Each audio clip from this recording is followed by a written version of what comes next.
He's unpredictable. He's relentless. He's fearless. He's smart. He's a jerk. Oh, man, what a jerk. How would you describe Kirk Minihane? He's talented. He's blunt. He's complicated. He's the fakest tough guy I know. He's honest. A self-proclaimed weenie. He's angry. He's actually a good guy. He's a psycho big mouth prick. I wish we had more Kirk Minihanes. How would you describe Kirk Minihane? Combustible, unpredictable, venomous, testy, obnoxious, selfish, polarizing, pompous.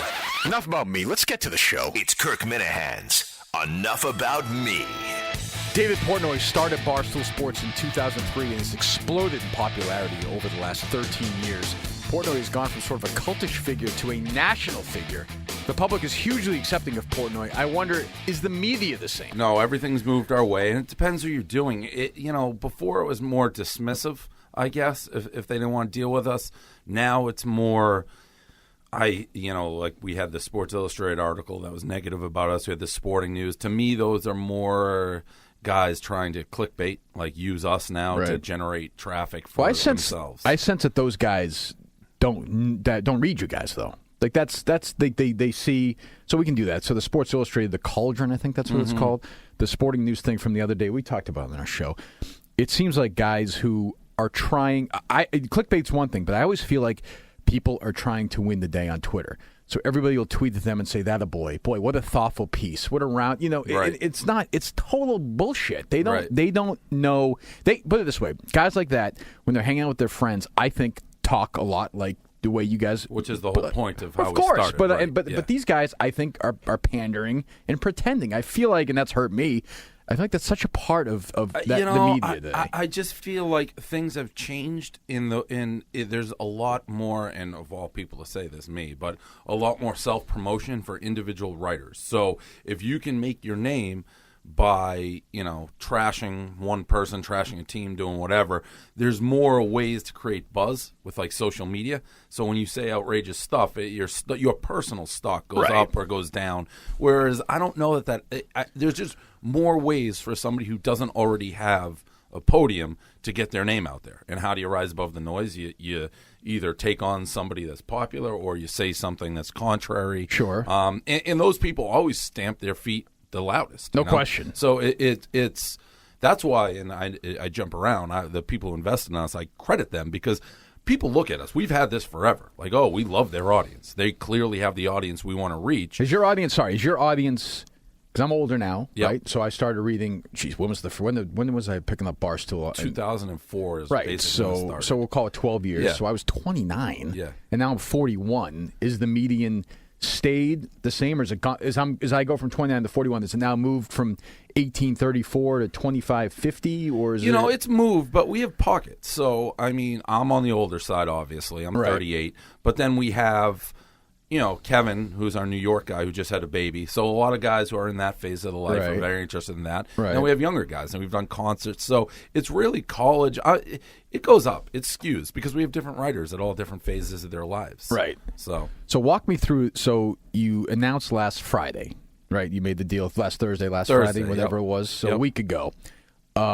When did the process, did you know for 6 months? Did you know for a year? When did the conversations begin with these guys? Yeah, so basically, and I've told this story, we've always had, at different times, different investor groups, whether it be strictly money, whatever, be like, hey, do you have interest in selling? Because we're one of the few that was still just owned by a person, basically. Right. Most of the blogs of our size or websites were already... They got bought out. Yeah, they're already company, corporate, whatever. I was never interested because we were doing well. Like, I was earning a good living. I was happy. It was fun. Our guys were fun. Everyone was making money. The thing that changed with Chernin, it started weird enough. Jared Lorenzen, the fat quarterback from Kentucky. Right. So we've become friendly with him, and he reached out to me one day, and he's like, hey, my agent, one of his friends, asked about you. Do you mind if I pass along your contact info? I said, no, knock yourself out. So that was a warm introduction. I don't even know if I would have paid attention to these guys originally, but they mentioned Jared. So the Chernin Group, I spoke with the guy, Mike Kearns, and he flew from and this is I always tell with people like this. A lot of times people say, hey, we're interested, fly out to L.A. Well, how many of those meetings have you had in the last 6 years? Probably like 20. Oh, really? Yeah. But okay. Were you ever close? No. Okay. No. All right, go ahead. And to the point, I'd stopped taking them. and you learn little things. But there's little, like, if someone wants you to go to them, they're not that interested. Right. Whereas Mike, the people who ended, he once I said, yeah, I'll meet with you, he literally got on a plane from San Francisco. I was having dinner with him the next night. And from the first meeting, I felt like there was a good chance this could always go. Now, I'd never gone that far down the process, so I was like, well, maybe there's things I don't know about this. Right. We break this down. We hadn't talked price. We hadn't talked anything. Right. But the original conversations that turned me on or really was like, all right, I'm taking this seriously, is from the beginning. He's like, I love the voice. I love the content. Mm-hmm. We do not want to change that. We want you to still be totally in charge of content. And he was never, hey, this is what we think we should do. He basically said, if I gave you a blank check, what would you do? Right. And a lot of people are having a hard time believing that. But so the New York thing, putting us all together. So what's your answer to that question? What's that? We have a blank check. What are you going to do? We're moving. We're moving to New York. Okay. Yeah, we're gonna. Why do you have to do that? Like, 'cause here's. Yep. So, I like Simmons still, but I do feel like when I listen to Simmons, I don't know if you read him or listen to him as much as you used anymore. to. Right. That's what I mean. Yeah. So he moves out to L.A., and when I hear him talk about the Celtics or the Red Sox or the Patriots now, it does sound like somebody who's not in the middle of it. Right. Does it concern you at all that if you live in New York for 10, 12, 15 years or whatever, you might become one of those guys who's, like right now today with this Chandler Jones thing, or especially the last year, the craziest fucking year, I think, ever with Deflategate. Right. You were really in the middle of it. Right. Do you ever worry about yourself being on the outside of that? No, I really thought about it, and there's not one blog I won't write in the future that I want to have written now. Like, I didn't get any of my information or anything from Deflategate from walking around the streets and You don't talking think so? to You think people. it's different when you wake up in the morning here and you're walking around? You really don't? No, I don't walk around. I mean, I literally, I didn't talk. The only people I talk to is the people in the office. And what does that mean? What do you mean you don't walk around? I mean, I don't walk around. So when do you get up in the morning? You got up this morning. I wake up in the Right. morning. I type on the computer, take a shower. Usually I jump in my car, drive direct to work, go into the office, and then just go back to my house and work from my house. So for me, there's literally no I'm not listening, no offense to you guys, but I don't listen to talk radio. At all. At all. I believe you because I remember the thing with me and Aaron Andrews a couple of years ago. You wrote about it and you defended me and you basically said, I don't really know what the fuck's going on here, but this is, and you'll say at both stations. If right? a story breaks, I'll go see what it is. But EEI or 98.5, they put all their content that's interesting. I'll never hear it live. I'll get an email, be like, you hear what's going on listen the to it station, then. and then I'll go check it out. Right. So I'm not going to stop checking it out. I'm not going to stop. We're going to have basically, an office that's plugged into every sports in the Why world. does it have to be there, though? Because we're going to try to get a lot more, I'm your number one guest here, all right, for this podcast. Right. As you go down your line of podcast guests, I don't know how easy it's going to be continually getting Well, you're going to come in every week, right? Right. Awesome guests. Right. We want to include, we're trying to become much more interesting. There's two reasons. With content, unique content, video, and we want to include celebrities, and it's Like who? Give me an example. Just like John Krasinski or somebody? Or everybody. So, but when people do media tours, they come to New York and not Boston. Correct. So we want to be part of those media tours, get them in. We want the athletes hanging out at our office. That was one huge part of it. And we were told the type of people we need, like tech people, video people, Are better there. Easier to hire talent in New York for that type of stuff to draw them in than it is in Boston. The other side is, which was kind of a non-starter right off the bat, is our New York guys wouldn't move. So the New York guys, originally I said, would you come to Boston? This is before the investment. How many guys is this? Who wouldn't move or total? No, just the total. When you're talking We about have this. 15. Okay. But so there's the guy who started all the podcasting for us, Kevin. Right. KFC. Yep. He's based in New York, just had a kid. Okay. Wife has a job, didn't want to move. And this, again, was before Chernin. Right. And you, right, go So ahead. it was like, would you guys all be interested in coming to Boston? He's like, I can't do it. So I was willing to move. I don't think it's going to, I agree with you on the Simmons thing, but a huge difference. So why? Well, okay, you're right. What's the difference? Simmons went to ESPN. Right. So he was filtered. There were things he couldn't say. There are things he couldn't write, watch. But Dave, here's my number. And he's national. But here's my number 2 point on that is I think it's great right now because I feel like this is how it works all the time. Somebody makes a great announcement. I'm really happy for you because it's great. I think that's fantastic for you. And you hear, they're not going to touch this at all. They're going to have no editorial control at all. And then 18 months later, you're writing the fuck you to the guys who said that I have that would have complete control because they step in and say something, you write something, or somebody else writes something about, I don't know, whatever's in that SI story. Pick one of those examples. All of a sudden, these guys are starting to get, for the first time, they're starting to get blowback from people in their lives, and then they start talking to you. What happens then? When person X says, you probably shouldn't write that about that lady. Right. You probably shouldn't write that about this reporter. What happens then? Do you just say, you have complete control just to say, go fuck yourself? I do. And now, whether I judge it all in this situation. Someone brought up the sales analogy, which the sales will be the most common, probably the most likely push-pull because we With have the sales department, you mean? What's that? What do you mean, the sales? What do you mean? When we have a full-blown sales department and they're trying to sell the corporate sponsors. I deal with it every day. No question. Right. So that will be the number one, push-pull of, hey, you can't do this or we want you to do this. And I'll treat it the same way I treat it now. It's not my own pocket the money is going into, but I won't change the voice. And people keep saying that. You say it's not going to change, it's not going to change. I can promise people I would have never done this deal if I thought in my heart. Now, like what you said, all right, Dave, you honestly believe it's not going to change, but a year down the road. That's always Act 1, though, is my point. Correct. Right. So in our contracts, it's pretty, and we had our lawyers, their lawyers, it's pretty clear that I have complete control of the content. Now, if they fired me or something like that, because of which they theoretically could, hey, that would be the greatest thing ever if I got fired right now. You'd be because they will be heavily penalized. But again, where they've come at this, which is not the Simmons or anything, they view it as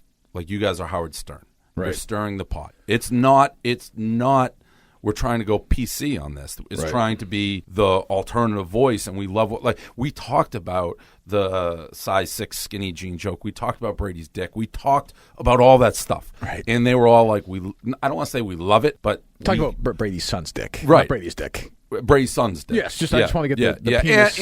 And you did talk about Brady's dick as well? No. That didn't come up? No. Okay. Infants. Maybe a 1-year-old who had an abnormally huge hog. That's what we talked about. Right. And it was like a Gerber baby kid. So, let's clear that because Ordway will probably listen to this and go for 4 more hours on that. But go aheid. So, again, everybody can say, the content's going to change. You can understand why I'd be cynical. Well, everyone's saying that. Wouldn't you be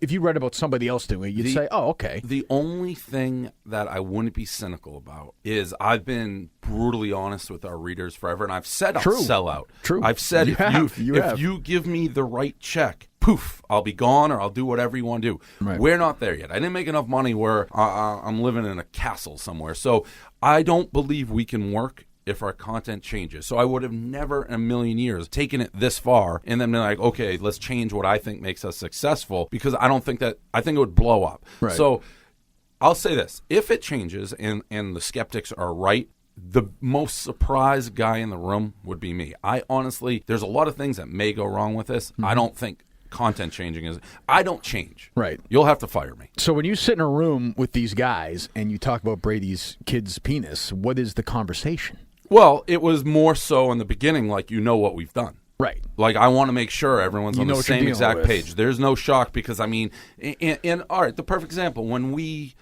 announced this, all right, mm-hmm. They have a PR firm.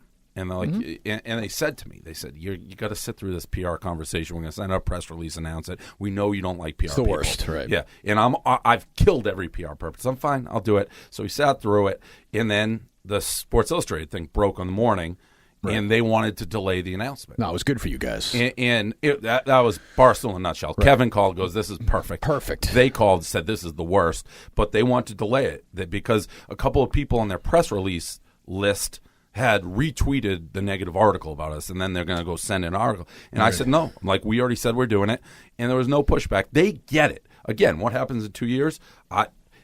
If the company's floundering and not making any money, then they won't be happy.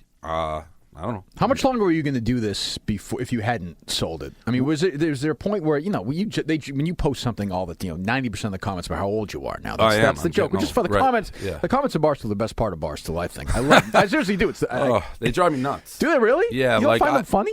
Some do. It used to be a lot funnier. That's true. You're right about that. I don't like people, and I've said this about Barstool, and I maintain it. And how do you judge it?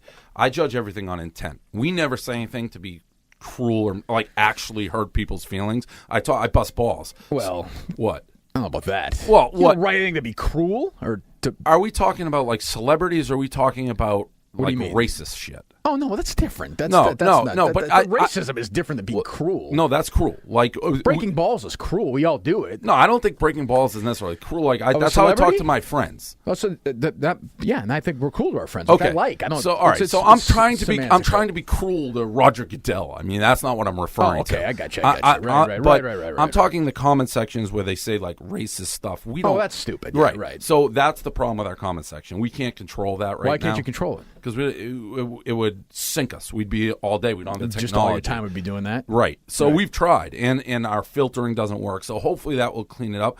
I like the funny people there, but there's a lot of assholes. So right. That's who I'd like to clear out. Because for some reason with us, people take the assholes and they say like they almost try to create this illusion that if somebody says something racist or stupid or like threatens like, hey, I'm going to rape you to some girl, some bozo says that, somehow that's like a reflection of me. Right. And that I don't really like. When you read the SI story, or when you read the sporting news story, like you don't strike. You're like, sort of like me in the sense, I don't strike you that you get offended much. I get mad. You're right. You get angry. Right? Yeah, you can't offend me. I get mad. Right. Like I legitimately get mad. Right. And it's just so hypocritical. I don't know if you saw. It was which one was it? The Sports Illustrated one.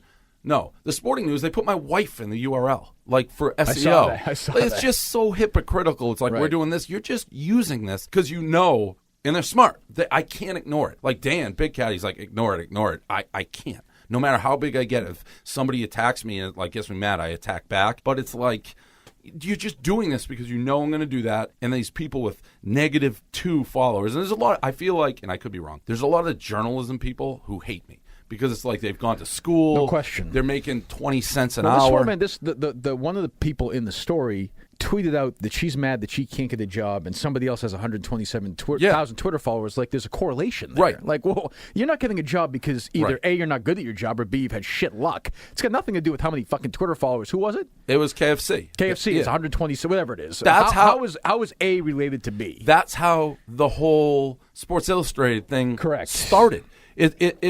There's this theory now that there should be a safe place on like social media. Like you can attack us, but we just gotta sit there and take it like a punching bag. Right. Because I guess, we're bigger, so if we even respond and be like, what are you talking about? We'll savage you. Our readers, and 10 will probably go over the line, and then that makes us assholes. So it is what it is, but I can't. I'm not gonna. That girl drives me crazy. She complains she doesn't have a job. Blah blah. Shut up. Just shut up. But that's out there. I mean, that's the reality of the situation. It's not going to change. No, I know. So I don't even know if they're mad at you. They just want to be mad at something. Like that. And I do think that's the big two things I think govern Twitter today. The need for people to applaud you and say that you're doing a great job, people on Twitter. And the other thing is faux outrage. Right. I mean, faux outrage is exactly what Twitter's about today. People pretending to be mad at something they don't really give a shit about. But if they say they're mad about it, they might get some retweets. They might get some reaction. That's all it is today. Yeah. It's like 90% of it. And everything's like, that's the other thing we do. When we go down the rabbit hole, we'll start making jokes about the rabbit hole, and then people just keep pulling those and taking them out of context. So you just keep going deeper and deeper and deeper and deeper. That happened with the size 6 skinny jean thing every time. And I should say, I always say this: some feminists like us because they're like the feminists who are coming after you are not the type of feminists who are like after real issues. Right. But you make a joke and then it spirals. But I actually like it. I said this the other day. I like being in the mud. Like me that's too. my personality. Like if I'm not covered with some mud coming out of looking like I just came in camo, I'm not really alive. So if you would, let's just say that you had sold Barstool and it was for whatever the money that you would walk away from. And you would just walk away. What would you do? I mean, would you retire? Would you go do something else? No, you're 38 years old. I know, but so what would you do when you're 45 or 52 if you're retired? I'm pretty comfortable being lazy. I could golf. I could go to a beach. I'd probably gamble and then have to work again. But I'm pretty comfortable at doing nothing. That's easy to say because you don't. But you haven't had that though. No, I've never had that. So how do you know that? You might be fucking bored after 6 months. Because you know what? And you can't do this again. I went to Nantucket for a month and had no urge. It's only a month. Yeah, you're 38, Dave. You're talking about 40 years. That's about 450 months. I think I could be pretty good at being lazy. You think so? I really do. But you're not, though. Well, I'm not now because How many hours a week do you work at this a thing? million. I don't know. A lot. But the thing is, 7 days a week? Oh yeah, because sports never ends. Well, I know that, but Yes. people take days off. No. How many hours a day? Well, I had started retracting because we have more people now. So in the beginning, Right. I never could. But when I go to Nantucket now, I'd unplug. I was planning if we didn't do the sale, I was going to spend the whole summer there. And I'd chime in occasionally. What I find with what we do is either you got to unplug totally, or you can't unplug at all. No, when I go away, it's one or the other. Because if you get stuck and you check Twitter and then it's like I got to talk about this. I got to get involved in this. God forbid you miss something while you're gone. Then you feel like Right. And meanwhile, you should be able to step away and have some perspective, but I have none. No, I don't The either. world doesn't. Does it really matter if you and I don't weigh in on one story? Right. No, especially in today's world where it has the shelf life of a fart. But here's where I'm kind of fucked up because I honestly believe it does. I feel the same way. Yeah. It's like you hear it. It's like it doesn't matter what I say, but at the same time, it very much does. I have the kind of fucking ego where I was off last 2 weeks of December for radio, but that Sunday I was off the Monday after the Manning HGH story broke and Belichick elected to kick off in overtime. Yep. And I'm sitting there thinking, should I just come in on Monday? Should I just? I mean, the fucking ego of me to think that people are like, oh my God, Kirk Minihane can't. I'm going to say the same thing everybody else says. That's the mindset. That's the mindset. I know, but that's not healthy. That's not a healthy way to go through life. You know what though? It's 1,000 million. What were you doing before this? I've heard you were rich. Were you privately rich before you started this? No, I grew up. No. I mean, I grew up in Winchester, and my family had some means. Certainly, I've not struggled in my life. But what were you doing before this? Before I was I've been writing at WEEI on the website for like 10 years. Oh, I didn't know 9 that. years. Yeah, Okay. yeah. So I've been doing this for a long time. Took you a long time to break through on the radio, huh? Shit. Well, you know how. I think you know how it works. Yeah.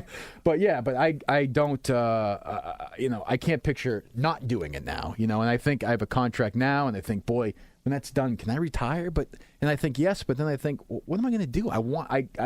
It's addicting. Like it's addictive. What you do.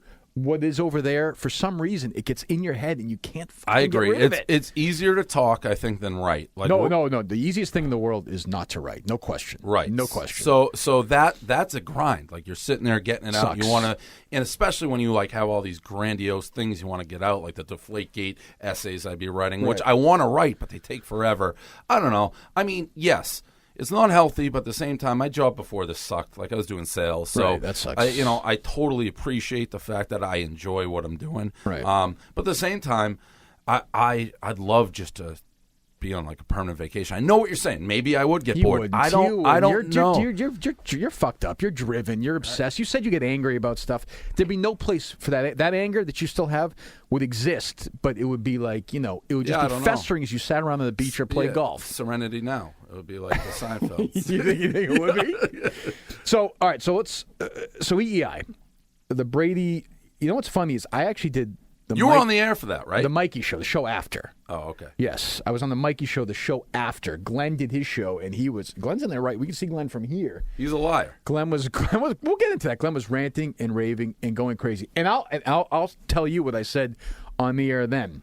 I wouldn't tell you not to do it, but if it was me personally, I probably wouldn't have published the picture. Right. Just between you and me, I probably wouldn't have run with it that way. But that led to a thing. So you were on with John and Jerry like every week for a while. I was doing, right? the morning show. Yeah, and it was good. I thought it was fun. You were doing well. You were hanging in there. And my problem with EEI at the time with Wolfie and all the guys is, and Callahan says this all the time, is the next day I would have had you in there to discuss it, to talk about it. Instead, and correct me if I'm wrong, they just said, you're done. Goodbye. Correct. They didn't even tell me. I read it actually on a press release that I had been fired. Oh, that night or the next day or something? The next day or two things. Like WEEI doesn't condone it. And I think they said they didn't have my phone number. They wanted to get me on the air. They didn't have my number. Which is bullshit, right? Obviously a lie since I was on there. Right. Here's my thing with it. I have zero problem with your take. I have zero problem with anyone who disagreed with it. I listened to it, and it was obviously one-sided, which, whatever. You're trying to get ratings. But it sort of made it sound like I was in the bush, like taking the picture of the toddler. Which you were, right? Correct. And not the fact that the photo was already widespread throughout the internet. It wasn't like I went hunting for it. It was multiple places. But that's fine. My big thing, and again, I don't even care that they killed me. My big thing is Ordway. I went to like an event. It was like a Milton's event and he was there. And this is before. No, after.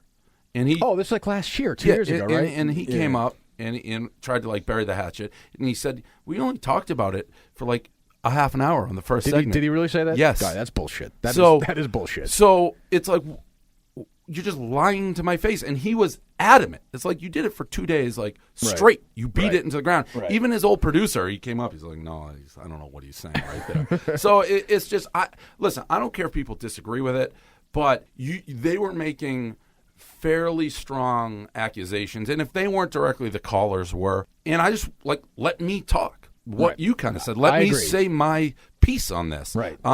As opposed to just being like, no, he's done. He's fighting. I get it. I don't know if they had the relationship with Brady at the time or whatever. He was on. So, I mean, I'm sure that factors into it. I will say, Jerry texted me, and he's like, it's bullshit the way they handle it. I know he felt that way, You should be on to at least, because those guys didn't agree with it. Now, again, I never care if people agree. I stand by that. It's better if you don't.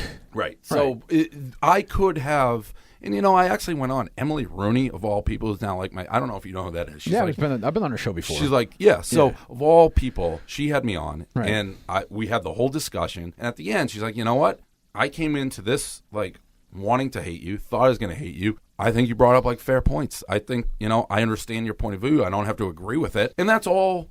Like, the fact I had a relationship with the station at the time, that's what it was like, really? I mean, the quote that people had, though, was perfect, because EEI was not doing well at the time. No, but it's before I've gotten the air, Yeah, the Batman quote. In their time of need, they turned to a man they didn't fully understand. That was... Well, that was always my thing, and I would talk to Jason Wolf, the old program director, about it. And I said, if you're going to bring this guy in, like, it's only a matter of time before something like this happens. You can't... it's a much smaller extent, but sometimes this happens with me, is that they want me to be sort of whatever, and I'll do that, and then they get mad at me, and you want to say, well, what do you want? Like, it was inevitable that was going to happen, and that's fine if these guys have the balls and the guts to say, we're back, and then we know what we got into, we're very fully, we're bringing him in because his fans like him, right? And then when you write something that's controversial, fine. First blush, gone. Goodbye. Right. Couldn't have been handled worse. And it wasn't. We're a different company. I'm not representing WEEI. Right. It's this is Barstool Sports. Love them, hate them, whatever. But I'm in here talking about it. But it's not representative of EEI if you don't like it. That's like your thing with Hubbock. Like, I'm not exactly sure you got kicked off the air. Is that correct? If that happened to me, I mean, my head would explode. Well, I try. I went scorched earth the best I could. You know the story. I think you wrote about it. I went on with Tangway. We did the show, and I made a joke about the Crafts hiring somebody to murder Goodell. Right. Which I don't think anybody thinks that the Crafts have a real plot to murder. Right. I know you want that to happen. You've advocated for the murder of Goodell. Right. That's one of the advantages of being us. Right. But but so Hubbock edits the tape and sends it out in a tweet. Yeah. And I'm on the phone with the Comcast guys, and they're laughing about Hubbock. They're like, this guy's a joke. Don't worry about it. Next day, not so much. The day after that, maybe the NFL starts talking. And just like that, it's over. You can't win. You can't sit here. I can't sit here on a microphone and make my case. It's over. Once it's over, it's over. Once it's out there. And it drives me crazy. That drives me so fucking crazy that people are... It's surreal. Just gutless. Just total. Instead of just saying, Hubbock's a troll, Hubbock's a tool, we know you're kidding, we know your sense of humor, this is why we like you, this is why we want you to be on Comcast a lot more even. Right. Then all of a sudden, the first sign of trouble, they say, no, you're gone, goodbye, thanks for 5 years of hard work, hit the road. And that in a nutshell is what I'm banking on with these guys, that they're going to stick by. They know that's coming, and they're going to stick by it. We'll see. But it's insane. The double standards, I always say that. It's like, and this shows my age, but you could go something about Mary or American Pie. Like, how come jokes in movies like that, like, are fine? Like, you can make fun of, like, they made, in this word's not PC, but in something about Mary, you can just make fun of retarded people. Right. But if you do those jokes as jokes somewhere else, you're Satan. But, Dave, here's the difference. Is I honestly, like, that was 98. It's just 2016. It's 18 years later. If they made something about Mary, they would not make like the Matt Dillon speech. My passion is my hobby. I work with retards. Yeah, he would not make that speech today. I don't think. The only good thing, and it's helped me, and it's helped Barstool, is there is definitely that movement of the public, and you can be louder because of social media, but it's also pissing people off. So it's driving almost more people to us. What do you mean? But- The angry. Yeah, because it's like a real extreme version, but like the Trump. I was going to say, effect. explains the popularity of Trump. Right. There's an itch out there. Right. Right. It's enough of the PC shit. Let's Right. go the other way. So Right. and we aren't PC, not really on purpose. We just talk like guys talk. We haven't changed. I think is everything else has changed, and it's scary. It's scarier and scarier and scarier because I don't know. I don't know where it ends. Like Right. Kurt Schilling tweets something about radical Islam and he loses his job. Like, well, he's crazy. I mean, yeah, but so what? I mean, his tweets. I'm not saying he should have lost his job, but his tweets are a little. He's bit extreme. like, There's no doubt. But in my mind, it's a total fantasy world. Why can't Schilling go on with like Bob Lee or whoever the fuck ESPN wants to put on with him and have a discussion with him on the air, as Yeah, opposed to right. just saying, "Go away. We don't want to hear from you. Close the door. Go away for it's 6 all months." advertisers, right? I mean, it's got to be. Yeah, but who's gonna? You think somebody's gonna pull out of ESPN Sunday Night Baseball because Kurt Schilling tweeted something? We lost Milton's because we lost all our. Because of Brady? For like 2 weeks, everybody was like, we're out. Well, for Fox like 2 pulled weeks. advertising with us over the Aaron Andrews thing, and then which was another crazy one. well, it's. I will just say this, and I appreciate that you had my back during that. But you've done radio. There are words that you even. If it's not wrong, there are things in 2014 it was at the time you can't say. It's my responsibility to know what to say and not to say. The reaction to it is different. I assume you're aware of my size 6 skinny. Yes, jean, I am. Which follows anytime someone gets mad at us. It's like 10, 9, 8. So it comes out. I made that joke. I didn't hear about it for 4 years. It only started when someone got mad at us because we were doing like blackout parties, and they went back and researched everything and found it. But you can take anything out of context. So it's just, and again, I don't back down from it. So what changes? What's different? Like a year from now at the site, what's going to be different? Anything? Yeah, I think that we're going to have a lot more unique content. Like, and when I say video, a lot more video. We're also getting into podcasting. Everybody does it, but. We're going to have a lot. See, we're not together, so it makes things hard. So what do you mean? Oh, somebody's in. We're all remote, right? What's his face is in Iowa, right? Yeah, Trent. Right. Carabas will be here. Carabas will be here. Right. Dan was in Chicago. Kevin's New York. Right. So a lot of the videos we do that people like are when they're character driven. We're doing different stunts, whatever. Yeah. Being together, I think, will make a big difference. As far as the technology. People are like, we like the fact there's a squirrel who lives in your office. We like the fact you can't get things to work. But it's still frustrating that we actually can't get things to work a lot. Right, but isn't it the idea if Barstool is like the smooth-running operation, it's the charm of it is gone. That's what a lot of people say. I think the charm of it, or what I'm banking on, is us. And I don't think we're changing. I think people like us regardless of where we are. But, for example, if we go pitch, we did a mock Shark Tank with Mark Cuban, right? Right. We had no sound. Right. You couldn't hear what they were saying. Right. So if we get Mark Cuban to sit down with us for an hour, we'd prefer to be able to sound hear. should work. Yeah, Yes, right. And we literally can't do that. We can't work video on our website. You should work here at Portnoy. There's about a 60% chance that none of this will be caught, or just you, or just like half of me, and it'll make. And I've never been in an a hour of your podcast life. studio. I'm like, Stein, there's a lot of things. I don't know how much of it's useful. You did the Carabas one, right? Where'd you do that? He came to my house. I did it with him and the other kid. Yeah. Pete Blackburn. Yeah. I did it at Blackburn's house. It was like on a Saturday morning. I went there. You went there? Yeah. There were some dogs there. I went downstairs. You didn't make them come to you. Well, I don't want them. Do you want them in my house? Oh, I didn't care. Oh, really? Yeah, they sat in my kitchen. They did, and you just did it there for... Yeah, I wasn't driving to their place. Yeah. So he came with all this equipment set up for an hour. I mean, he's another one. He's worked really hard. He's good. He's is. good. He works hard. He's a smart kid. He understands it. But that's... what's funny about it now is like...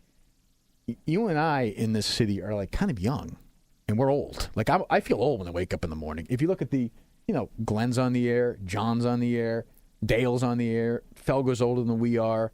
Most of these guys are still. Shaughnessy's still kicking around. Buckley's still kicking around. Who our age and younger is ready to.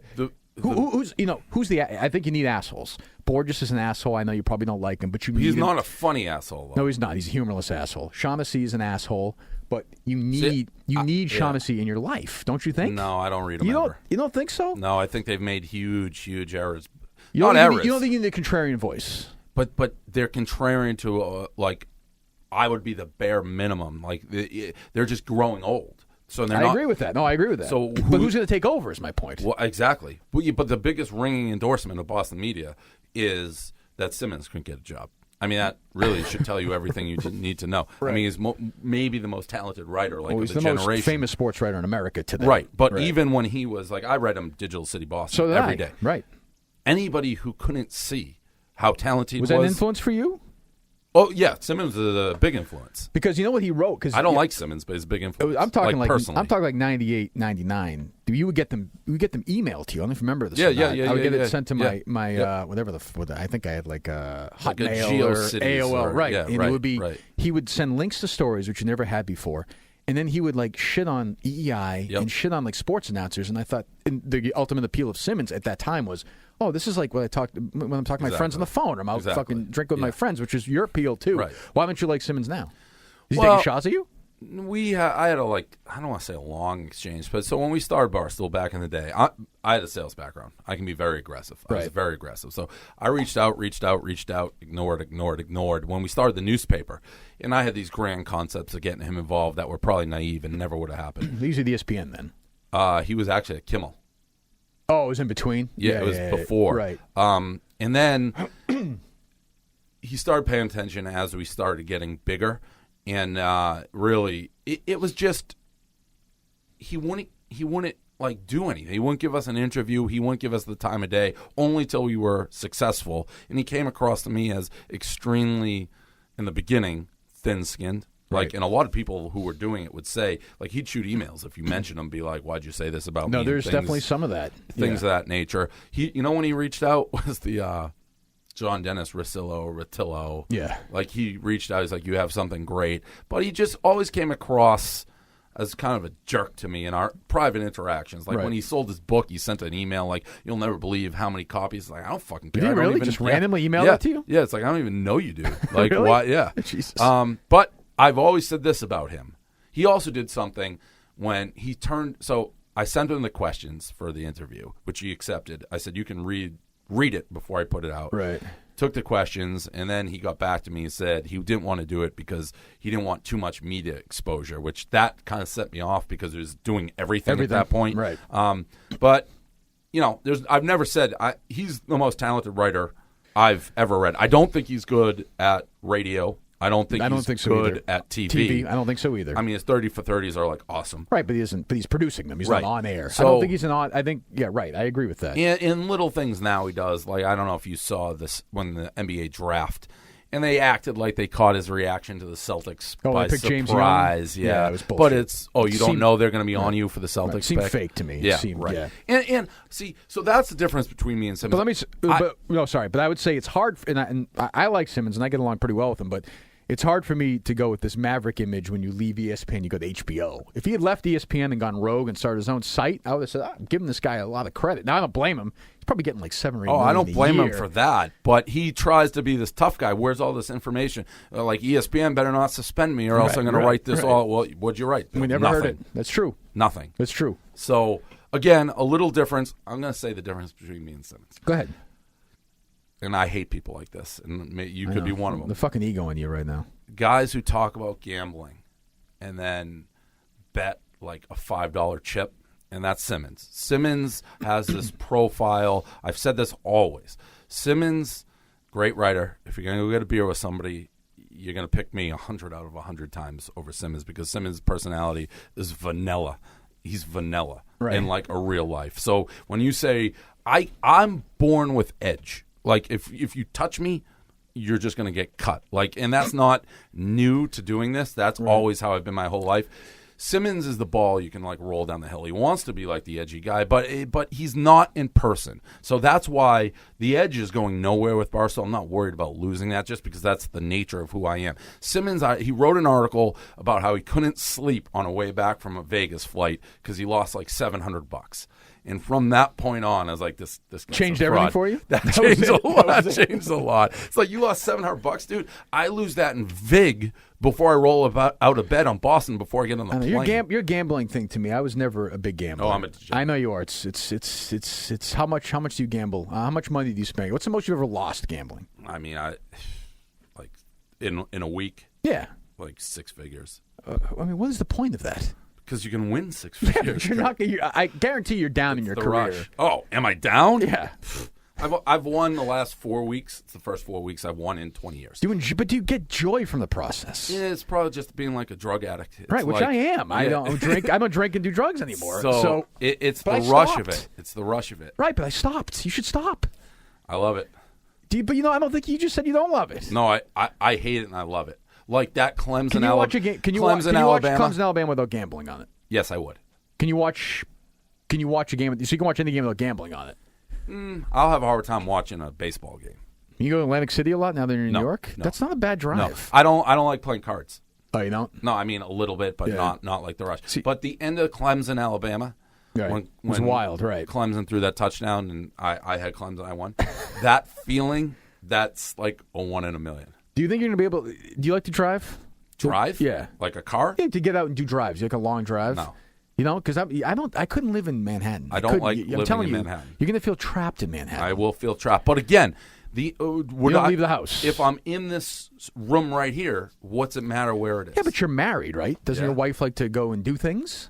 Like, all right, so I live in the South End. Right. I go Giacomo's in the South End is like my favorite restaurant. Right. I go there maybe 7 times a week. I mean, I'm a creature of habit. So wherever I land in New York, I'll find Does two she or like three this? places. Does she like the being married to somebody who's a creature of habit and doesn't go outside? I mean, I'm as miserable as you are too. Yeah, but, I mean, she doesn't hate it. We'll go out to dinner or something. Yeah. She's okay with just packing up and moving, going to New York? Yeah. I mean, Really? she gets to ride her horses.